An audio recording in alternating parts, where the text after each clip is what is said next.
আজকের যে দিন, এই দিনের নাম হচ্ছে ইয়াউমুন নাহরি। আমি একটি হাদিস পড়েছি, ওই হাদিসের মধ্যে নবী সাল্লাল্লাহু আলাইহি ওয়াসাল্লাম একসাথে 5টি দিনের নামকরণ করেছেন।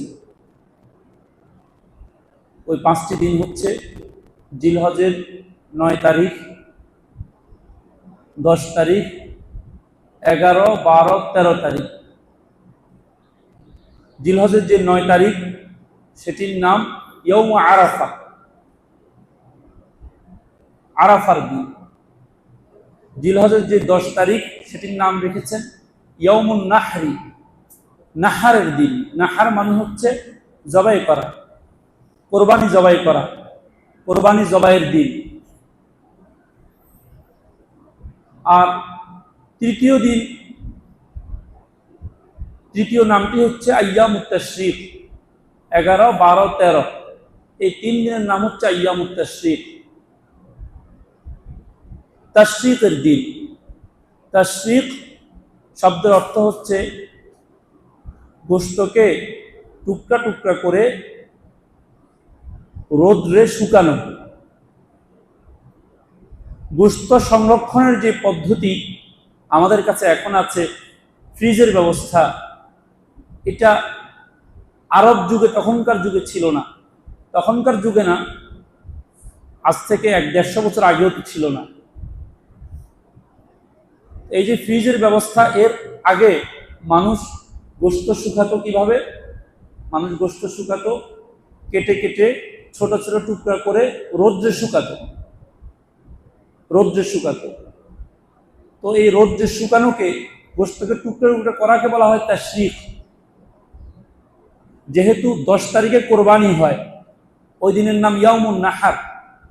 ওই দিন কোরবানি করার পর 3 দিন পর্যন্ত, 11, 12, 13 এই 3 দিন পর্যন্ত গোশতগুলো শুকাতো মানুষ। এই জন্য 3 দিনকে বলা হয় আইয়ামুত তাশরিক। মোট আমি 5টি দিনের কথা বললাম, 9 তারিখ থেকে 13 তারিখ পর্যন্ত। এবং এই 9 তারিখ থেকে 13 তারিখ পর্যন্ত পুরো 5 দিনের সম্মিলিত যে আমল, ওই সম্মিলিত আমল হচ্ছে প্রত্যেক নামাজের পর একবার তাকবীর পড়া ওয়াজিব প্রত্যেকের উপর। এছাড়া নামাজের আগে পরে উচ্চ স্বরে বাসা বাড়িতে, রাস্তাঘাটে, হাটে বাজারে, সকল জায়গায় তাকবীরের আওয়াজ করা এবং তাকবীরের গুঞ্জরণে গুঞ্জরিত করা এলাকাকে, এটি নবী সাল্লাল্লাহু আলাইহি ওয়াসাল্লামের সুন্নাহ। সাহাবায়ে কেরাম এটি করতেন। এছাড়া 10 তারিখের যে আজকে তারিখ, ইয়াউমুন নাহার, আজকের দিনের নাম হচ্ছে ইয়াউমুন নাহার। আজকের তারিখের সবচেয়ে বড় আমল হচ্ছে কোরবানি করা। কোরবানি করা এটি হচ্ছে সবচেয়ে বড় আমল। ইহরাকুদ দাম, রক্ত প্রবাহিত করা, এটি সবচেয়ে বড় আমল, এটি ওয়াজিব আমল। এর সঙ্গে সঙ্গে আরেকটি আমল হচ্ছে, যেটি করার জন্য আমরা এখন এসেছি, সেটি হচ্ছে ঈদের নামাজ পড়া। ঈদের নামাজ পড়া, ঈদগাহে উপস্থিত হওয়া এত গুরুত্বপূর্ণ। নবী সাল্লাল্লাহু আলাইহি ওয়াসাল্লাম একটি হাদিসের মধ্যে ধমক দিয়েছেন এই কথা বলে, যার সামর্থ্য আছে কোরবানি করার, অথচ সে কোরবানি করছে না, সামর্থ্য থাকা সত্ত্বেও কোরবানি করছে না, বিভিন্ন কারণে, বিভিন্ন অজুহাতে কোরবানি করছে না। অজুহাতের তো আজকে কোনো শেষ নেই। আমরা সাধারণত পুঁজিবাদের আগ্রাসনের কারণে, পুঁজিবাদী চিন্তা ভাবনার কারণে আমরা সাধারণত সকল কিছুকে টাকা পয়সা দিয়ে ভাবি। পৃথিবী ওভাবে ভাবা শুরু করেছে, সকল কিছুকে টাকা পয়সা দিয়ে ভাবে। গতকাল জুমায় আমি বলেছি, এবার মরক্কোতে সরকারিভাবে কোরবানি নিষিদ্ধ করা হয়েছে। নিষিদ্ধ করা হয়েছে বলতে আনুষ্ঠানিকভাবে অনুৎসাহিত করা হয়েছে, আর অনানুষ্ঠানিকভাবে ঘরে ঘরে গিয়ে তল্লাশি চলছে। কেন? পশু সম্পদ কমে যাচ্ছে, দেশ থেকে ভেড়া কমে যাচ্ছে। আবার কোনো কোনো পুঁজিবাদী মানসিকতার লোক এটাকে বাহবা দিচ্ছে, যে পৃথিবীর আবহাওয়ার এবং পরিবেশ বাঁচানোর ক্ষেত্রে তাদের অবদান, তারা কোরবানি নিষিদ্ধ করছে। অথচ কোনো ওয়াজিব আমল কোনো মানুষ নিষিদ্ধ করতে পারে না। আল্লাহ তাআলার ইচ্ছা ওরা করেছে অর্থনৈতিক দোহাই দিয়ে। এই জন্য আমি যে কথা বলছিলাম, কোনো ওয়াজিব আমল অর্থনৈতিক কারণে কেউ নিষিদ্ধ করতে পারে না। এখানে অর্থনৈতিক হিসাব কিতাব চলে না, এখানে হিসাব কিতাব চলবে না ইবাদতের, আল্লাহর সঙ্গে ইবাদত। আল্লাহর জন্য আমি কোরবানি করছি, জবাই করছি। কোরবানি কি আমরা প্রত্যেকে জানি। কোরবানি হযরত ইব্রাহিম আলাইহিস সালামের জারিকৃত একটি প্রথা, জারিকৃত একটি সুন্নত, যেটি হযরত ইব্রাহিম আলাইহিস সালাম জারি করেছিলেন। যে সুন্নত হযরত ইব্রাহিম আলাইহিস সালাম যেটি জারি করেছিলেন। এই জন্য কোরবানির কি শিক্ষা এটা আমাদের বুঝতে হলে হযরত ইব্রাহিম আলাইহিস সালামের জীবনীটাকে আমাদের বুঝতে হবে। হযরত ইব্রাহিম আলাইহিস সালাম কোন পরিবেশে, কোন পরিবারে, কোন সমাজে, কোন রাষ্ট্রে তিনি বড় হয়েছেন সেটা আমাদেরকে বুঝতে হবে। আমরা এই বিষয়ে প্রাসঙ্গিক অনেক আলোচনা করেছি, আজকেও সংক্ষিপ্ত সময়ে সামান্য আলোচনা করব। হযরত ইব্রাহিম আলাইহিস সালাম যে পরিবারে জন্মগ্রহণ করেছেন সেই পরিবার একটি মূর্তি পূজারী পরিবার ছিল। কোরআনের কথা কেউ যদি অস্বীকার করে কিংবা সন্দেহ পোষণ করে তার ঈমান চলে যাবে। হযরত ইব্রাহিম আলাইহিস সালামের বাবার নাম কোরআনে এসেছে আজার, তার বাবার নাম আজার। তার বাবা মূর্তি পূজা করত, এমনকি শুধু মূর্তি পূজা করত না, বরং মূর্তি বানাতো এবং বিক্রি করত। অর্থাৎ মূর্তি সঙ্গে তাদের সম্পর্ক শুধু পূজার না, শুধু ইবাদতের না, বরং অর্থনৈতিক ছিল, শিল্পের ছিল। কোন বিষয়ের সঙ্গে যদি সম্পর্ক ইবাদতের এবং শিল্পের, টাকা পয়সার হয়ে যায়, তখন এটার মহব্বত মানুষের মধ্যে বেড়ে যায়। হযরত ইব্রাহিম আলাইহিস সালামের বাবা তিনি মূর্তি পূজা করতেন। আল্লাহ হযরত ইব্রাহিম আলাইহিস সালামকে যখন রুশদ দিলেন, আল্লাহর পক্ষ থেকে হেদায়েত তাকে দিলেন, তিনি দেখতে পেলেন আমি যে পরিবারে বড় হয়েছি এ পরিবারের সবাই মূর্তি পূজা করে, মূর্তিকে সিজদা করে। তখন তিনি বাবাকে বুঝালেন, বাবা আপনি এগুলো কি করেন, আপনি এগুলো করেন না। বাবাকে তিনি অনেক কোমল স্বরে বললেন, বাবার সঙ্গে তো আর মন্দ আচরণ করা যাবে না। বাবাকে তিনি কোমল স্বরে বললেন, ইয়া আবাতি লিমা তাফআলু মা লা, ইয়া আবাতি, হে আমার প্রিয় বাবা, এভাবে বলে সম্বোধন করলেন। কিন্তু হযরত ইব্রাহিম আলাইহিস সালামের বাবা তাকে উত্তর দিলেন ধমকের সুরে, ওয়াহজুরনি মালিয়া, ওয়াহজুরনি মালিয়া, ছাড়ো আমাকে, এসব কথা আমাকে বলো না, ছাড়ো। হযরত ইব্রাহিম আলাইহিস সালাম যে পরিবারে জন্মগ্রহণ করেছেন ওই পরিবার মূর্তি পূজারীর পরিবার ছিল। হযরত ইব্রাহিম আলাইহিস সালাম যে সমাজে বড় হয়েছেন, সমাজের সবাই মূর্তিকে সিজদা করত, মূর্তির পূজা করত। হযরত ইব্রাহিম আলাইহিস সালাম সবাইকে দাওয়াত দিলেন, তোমরা মূর্তি পূজা করো না, মূর্তিকে সিজদা করো না, তোমরা এক আল্লাহকে বিশ্বাস করো, যে এক আল্লাহ সকল ক্ষমতার উৎস, ওই আল্লাহকে বিশ্বাস করো, তোমরা মূর্তি পূজা করো না, মূর্তিকে সিজদা করো না। পুরা সম্প্রদায় তার বিরুদ্ধে চলে গিয়েছেন, পুরা সম্প্রদায়, পুরা কওম তার বিরুদ্ধে চলে গিয়েছেন, হযরত ইব্রাহিম আলাইহিস সালামের বিরুদ্ধে চলে গিয়েছেন। হযরত ইব্রাহিম আলাইহিস সালাম সবাইকে মনে মনে প্রতিজ্ঞা করলেন, আমি সবাইকে বুঝাবো।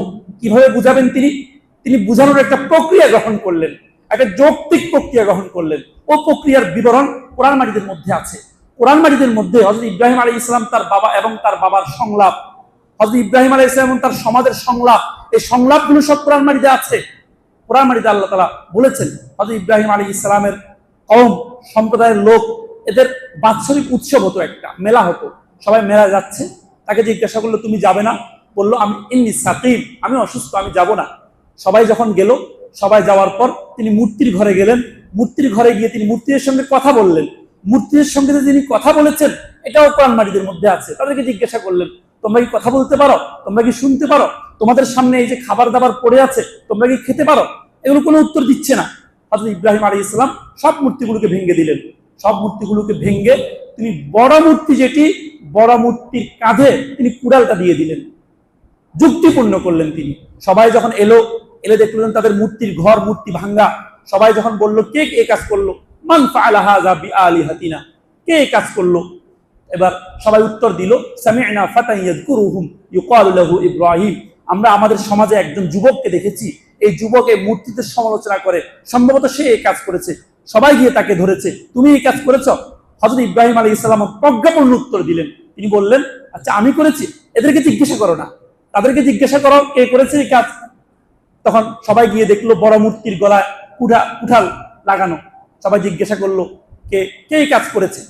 তখন সবাই বললো যে, হে ইব্রাহিম, তুমি কি বলছো? এই মূর্তিগুলো কি কথা বলতে পারে? এদেরকে জিজ্ঞাসা করে কি লাভ হবে? তখন ইব্রাহিম আলাইহিস সালাম সবাইকে একত্র করলেন, একত্র করে বললেন, দেখো, তোমরা এমন মূর্তির পূজা করো যে মূর্তি কথা বলতে পারে না। আমি এই যুক্তি তোমাদের সামনে প্রমাণ করতে চাইলাম, এই জন্য আমি মূর্তিগুলোকে ভেঙে দিলাম। হযরত ইব্রাহিম আলাইহিস সালামের জন্য মূর্তিগুলোকে সব ভেঙে দিলেন। ওই সমাজে বড় হয়েছেন হযরত ইব্রাহিম আলাইহিস সালাম, যে সমাজে বড় হয়েছেন সেই সমাজের রাষ্ট্রপতি যে ছিল, তখনকার শাসক যে ছিল, নমরুদ ছিল। 400 বছরের শাসন ছিল তার। বেবিলন শহরে, ইরাকের বেবিলন শহরে তার শাসন ব্যবস্থা ছিল। তিনি তাকেও দাওয়াত দিলেন, তাকে দাওয়াত দিল। সেও হযরত ইব্রাহিম আলাইহিস সালামের বিরুদ্ধে গেল। হযরত ইব্রাহিম আলাইহিস সালামকে ধ্বংস করার জন্য, হযরত ইব্রাহিম আলাইহিস সালামের দাওয়াতকে নিস্তব্ধ করার জন্য তারা অগ্নিকুণ্ড প্রজ্বলিত করলো। অগ্নিকুণ্ড প্রজ্বলিত করে তারা সেখানে তাকে ফেলে দিল। কিন্তু আল্লাহ অগ্নিকুণ্ডকে আদেশ করলেন, ইয়া নারু কুনি বারদান ওয়া সালামান আলা ইব্রাহিম, হে আগুন, তুমি ইব্রাহিমের উপর শান্ত হয়ে যায়। ও আগুন শান্ত হয়ে গেল হযরত ইব্রাহিম আলাইহিস সালামের প্রতি। আমাদের কি শিক্ষা গ্রহণ করা আছে? দেখেন, হযরত ইব্রাহিম আলাইহিস সালাম যে সমাজে বড় হয়েছেন, এই সমাজের বিরুদ্ধে তিনি দাওয়াত উঠিয়েছেন। এই সমাজকে তিনি দেখেছেন, সমাজ মূর্তি পূজা আক্রান্ত, সমাজ আল্লাহ ছাড়া অন্য কিছুকে ক্ষমতার উৎস মনে করে, আল্লাহ ছাড়া অন্য কিছুকে ক্ষমতার উৎস মনে করে। তিনি তার বাবাকে দেখলেন, তাকে দাওয়াত দিলেন। তিনি তার সমাজকে দেখলেন, সমাজকে দাওয়াত দিলেন। তিনি তার রাজাকে দেখলেন, বাদশাকে দেখলেন, তাকে দাওয়াত দিলেন। দেখলেন তারা সকলে আল্লাহ ছাড়া অন্য কাউকে ক্ষমতার উৎস মনে করে। আল্লাহ ছাড়া অন্য কাউকে ক্ষমতার উৎস যারা মনে করবে তাদের ঈমান থাকে না। এজন্য তিনি এই দাওয়াত দিলেন। আমরা এর থেকে কি শিক্ষা গ্রহণ করতে পারি? আজকালকার পৃথিবীতে আল্লাহ ছাড়া ক্ষমতার উৎস আমরা কাউকে মনে করি কিনা? আমরা কি মনে করি কিনা জনগণ ক্ষমতার উৎস? কেউ যদি একটা কথা মনে করে, জনগণ সকল ক্ষমতার উৎস, তার ঈমান থাকে না। সকল ক্ষমতার উৎসকে আল্লাহ। এজন্য আমাদের বিশ্বাসে আমরা এটা করতে হবে। আমরা তো এখন প্রকারান্তরে আমরা সমাজতন্ত্রকে, গণতন্ত্রকে, পুঁজিবাদকে সকল ক্ষমতার উৎস মনে করি। আমরা সকল ক্ষমতার উৎস মনে করছি আমাদের টাকা পয়সাকে। আমরা সকল ক্ষমতার উৎস মনে করছি আমাদের সিস্টেমকে সকল ক্ষমতার উৎস মনে করছি। কোন ব্যক্তি যদি সিস্টেমকে সকল ক্ষমতার উৎস মনে করে, মূর্তি পূজার যে গুনাহ, সেই গুনাহ তার এখানে হবে। সে সিস্টেমকে সকল ক্ষমতার উৎস মনে করে। এখনকার আধুনিক যুগে, ডিজিটাল যুগে একজন নাস্তিক, সে মূর্তির পূজা করে না, কিন্তু সে একটা সিস্টেমকে ক্ষমতার উৎসব মনে করে। যেমন মূর্তি পূজাকে ক্ষমতার উৎস মনে করলে যেমন ঈমান থাকে না, কোন সিস্টেমকে যদি ক্ষমতার উৎস মনে করে তারও ঈমান থাকে না। তো হযরত ইব্রাহিম আলাইহিস সালাম যে সমাজে বড় হলেন, এই সমাজে তিনি আওয়াজ দিলেন। তিনি আওয়াজ দিয়ে বললেন হযরত ইব্রাহিম আলাইহিস সালাম ওই সমাজে আওয়াজ দিয়ে বললেন, সূরা মুমতাহিনার 4 নম্বর আয়াত, তিনি বললেন, ইজ ক্বালু লিকওমিহিম ইন্না বুরাআউ মিনকুম ওয়া মিম্মা তা'বুদুনা মিন দুনিল্লাহ কাফারনা বিকুম। তিনি বললেন, হে আমার সম্প্রদায়, তোমরা যে মূর্তি পূজা করছো, আল্লাহ ছাড়া অন্য কিছুকে ক্ষমতার উৎস মনে করছো, আমি এটিকে বিশ্বাস করি না। আমি তোমাদের থেকে সম্পর্কহীনতা ঘোষণা করলাম। হযরত ইব্রাহিম আলাইহিস সালাম কি বললেন? আমি তোমাদের থেকে সম্পর্কহীনতা ঘোষণা করলাম। আমি তোমাদের কেউ নয়, আমি তোমাদের পরিচিত কেউ নই, আমি তোমাদের সাথে সম্পর্কহীনতা ঘোষণা করলাম। কাফারনা বিকুম, এবং তোমাদের এগুলোকে অস্বীকার করলাম। ওয়া বাদা বাইনানা ওয়া বাইনাকুম আদাওয়াতু ওয়াল বাগদা, আজকে থেকে তোমরা যেহেতু আল্লাহ ছাড়া অন্য কিছুকে ক্ষমতার উৎস মনে করো, এজন্য আমাদের সাথে আর তোমাদের সাথে আল্লাহ আদাওয়াতু ওয়াল বাগদাউ, শত্রুতা বিদ্বেষ শুরু হয়ে গেল। আবাদান হাত্তা তুমিনু বিল্লাহি ওয়াহদা, যতক্ষণ পর্যন্ত তোমরা এক আল্লাহকে সকল ক্ষমতার উৎস মনে করবে না, ততক্ষণ পর্যন্ত তোমাদের প্রতি আমি বন্ধুত্ব স্থাপন করতে পারি না। হযরত ইব্রাহিম আলাইহিস সালামের জীবনী, এই জীবনী থেকে আমাদের কি শিক্ষা? আমাদের শিক্ষা হচ্ছে এই জীবনী থেকে যে আমরা কাদের সঙ্গে বন্ধুত্ব স্থাপন করব? আমরা তাদের সঙ্গে বন্ধুত্ব স্থাপন করতে পারবো যারা একমাত্র আল্লাহকে ক্ষমতার উৎস মনে করে, একমাত্র আল্লাহকে ইবাদতের উপযুক্ত মনে করে। আল্লাহ ছাড়া কোনো ব্যক্তি, কোনো প্রতিষ্ঠান, কোনো সিস্টেম, কোনো ইজমকে কেউ যদি ক্ষমতার উৎস মনে করে, তার ঈমান থাকে না। এই জন্য তার সঙ্গে বন্ধুত্ব স্থাপন করা যায় না। হযরত ইব্রাহিম আলাইহিস সালামের জীবনী থেকে আমরা কাদের সঙ্গে বন্ধুত্ব স্থাপন করব আর কাদের সঙ্গে আমাদের সম্পর্কহীনতা ঘোষণা করব, এটা আমাদের শিক্ষা রয়েছে। আসুন আমরা আমাদের সমাজে, আমাদের দেশে কাদের সঙ্গে আমরা বন্ধুত্ব স্থাপন করব, কাকে আমরা বন্ধু বানাবো, এটা আমরা একটু শিক্ষা গ্রহণ করি। আজকে যদি আমরা আমাদের আলোচনা ইতিমধ্যে শেষ করে দিব ইনশাআল্লাহ। আজকে যদি আমরা গাজার দিকে তাকাই, ফিলিস্তিনের দিকে তাকাই, মধ্যপ্রাচ্যের দিকে তাকাই, পুরো ফিলিস্তিনে গতকাল গাজায় ঈদের দিন গিয়েছে।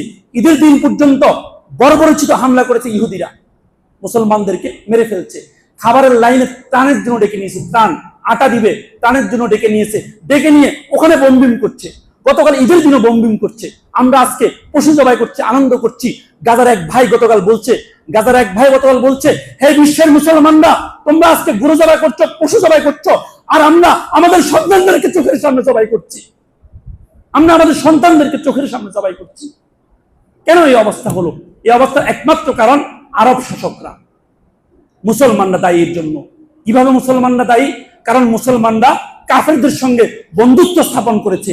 হযরত ইব্রাহিম আলাইহিস সালামের জীবনী থেকে আমাদের শিক্ষা, কোন কাফেরের সঙ্গে বন্ধুত্ব স্থাপন করা যাবে না। তিনি তার সম্প্রদায়ের কাছে দাঁড়িয়ে তিনি বলেছেন, হে সম্প্রদায় শুনো, আমি তোমাদের থেকে সম্পর্কহীন, তোমাদের সঙ্গে আমার কোনো সম্পর্ক নেই, তোমরা যদি আল্লাহর প্রতি ঈমান না আনো।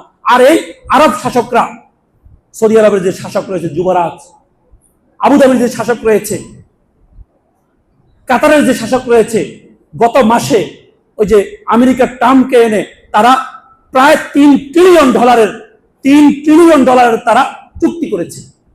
তাদের সঙ্গে দরহাম বরহাম সম্পর্ক। ফলে আমেরিকা চাইলে মুহূর্তে ইসরায়েলে হামলা বন্ধ করতে পারে, সব কলকাঠি আমেরিকার কাছে। কিন্তু ওই আমেরিকাকে আরব শাসকরা এনে বন্ধুত্ব স্থাপন করছে, তাদেরকে বিশাল অঙ্কের বাণিজ্য দিচ্ছে। বিষয়টা যদি কেউ এভাবে অর্থনৈতিকভাবে হিসাব করে, গত প্রায় 2 বছর যাবৎ ইসরায়েল এবং আমেরিকার গাজায়, ফিলিস্তিনে হামলা করে যত ক্ষতি হয়েছে, এবং পুরো মুসলিম বিশ্ব ইহুদি কোম্পানিগুলোকে বয়কটের মাধ্যমে ইহুদি কোম্পানিগুলোর যত ক্ষতি হয়েছে, এই আরব শাসকরা, সৌদি আরবের শাসক, আবুধাবির শাসক, কাতারের শাসক, তারা ট্রাম্পকে ডেকে এর ক্ষতিপূরণ দিয়ে দিল। নাও, তোমাদের তো অনেক ক্ষতি হয়েছে আমাদের মুসলিম শিশুদেরকে মারতে, তোমাদেরকে অনেক ক্ষতি হয়েছে আমাদের মুসলিম শিশুদের রক্ত ঝরাতে, নাও আমরা $3 ট্রিলিয়ন তোমাদের সঙ্গে বাণিজ্য চুক্তি করছি, তোমাদের ক্ষতি তোমাদেরকে পুষিয়ে দিলাম।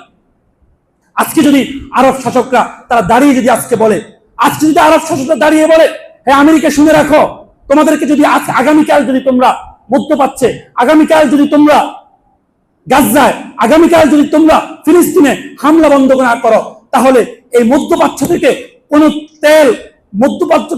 তেল হরমুজ প্রণালী ত্যাগ করবে না। মধ্যপ্রাচ্য থেকে কোনো তেল বাবার মানদেব প্রবেশ করবে না।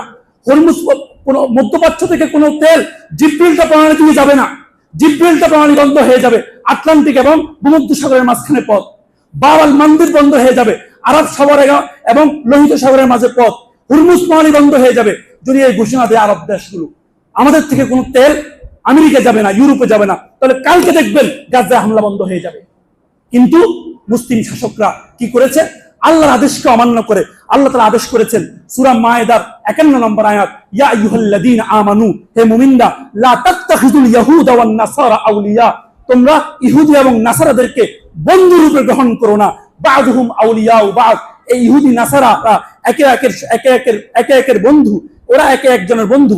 ওয়া ইয়াতাআল্লাহুম মিনকুম, তোমাদের মধ্য হতে যারা ইহুদি এবং নাসারাদেরকে বন্ধু রূপে গ্রহণ করবে, ফাইন্নাহু মিনহুম, সে তাদের অন্তর্ভুক্ত হয়ে যাবে। আসুন আমরা একটু বোঝার চেষ্টা করি। আল্লাহ যেটা স্পষ্ট বলেছে, ইহুদি নাসারাদেরকে বন্ধু রূপে গ্রহণ করো না, ওই ইহুদি নাসারাদেরকে বন্ধু রূপে গ্রহণ করার কারণে আজকে গাজায় হামলা বন্ধ হচ্ছে না। আমরা যখন এখানে ছাদের নিচে বসে, পাখার নিচে বসে কত আরাম করছি, সেখানে আমাদের ভাইয়েরা মুহুর্মুহুর গুলিবর্ষণের নিচে আছে। মা সন্তান হারিয়েছে, সন্তান মা হারিয়েছে, স্বামী স্ত্রী হারিয়েছে, স্ত্রী স্বামী হারিয়েছে। প্রত্যেক পরিবারে কেউ হাত হারিয়েছে, কেউ পা হারিয়েছে, কেউ চোখ হারিয়েছে, কেউ মুখ হারিয়েছে। খাবারের মতো পানি নেই, খাবারের মতো রুটি নেই, ওষুধের মতো চিকিৎসার জন্য কোনো ওষুধ নেই, হাসপাতালে কোনো সরঞ্জাম নেই, যার ডাক্তারকে অপারেশন করা হচ্ছে, ইনস্টেসিয়ার কোনো ব্যবস্থা নেই। এই স্বাস্থ্য ব্যবস্থাকে ভঙ্গুর করে দিয়েছে ইসরায়েল, কিন্তু আমরা কিছু করতে পারছি না। আল্লাহর কাছে আমরা লজ্জিত হই, আমরা কি করতে পারি? আরব শাসকরা কি করছে? আসুন আমরা প্রতিজ্ঞা গ্রহণ করি, কোরবানির প্রতিজ্ঞা, কোরবানির শিক্ষা গ্রহণ করি। কোনো ইহুদি নাসারাদেরকে, কোনো হিন্দুকে, কোনো বৌদ্ধকে, কোনো খ্রিস্টানকে আমরা আমাদের বন্ধুরূপে গ্রহণ করব না। আমাদের সন্তানরা যেন কোনো ইহুদি নাসারাদেরকে বন্ধুরূপে গ্রহণ না করে। একইভাবে ইহুদি নাসারা এবং ইসরায়েলের পণ্য বয়কটের যে আন্দোলন, ওই পণ্য বয়কটের আন্দোলন আমরা অব্যাহত রাখবো ইনশাআল্লাহ। ইনশাআল্লাহ আমরা ইহুদি নাসারাদের পণ্য বয়কটের মাধ্যমে তাদের অর্থনীতিকে আমরা ভঙ্গুর করে দিব ইনশাআল্লাহ। চিন্তা করেন, আপনার কাছে কি এক চুমুক কোক আপনার ঈমান চেয়ে প্রিয়? কোকের এক চুমুক কোক দিবেন আপনি মুখে, এটা কি আপনার ঈমান থেকে প্রিয়? কোক না খেলে, পেপসি না খেলে এবং ইউনিলিভারের পণ্যগুলো ব্যবহার না করলে আমরা কি চলতে পারবো না? আসুন আমরা কমাস কমে প্রতিজ্ঞা গ্রহণ করি।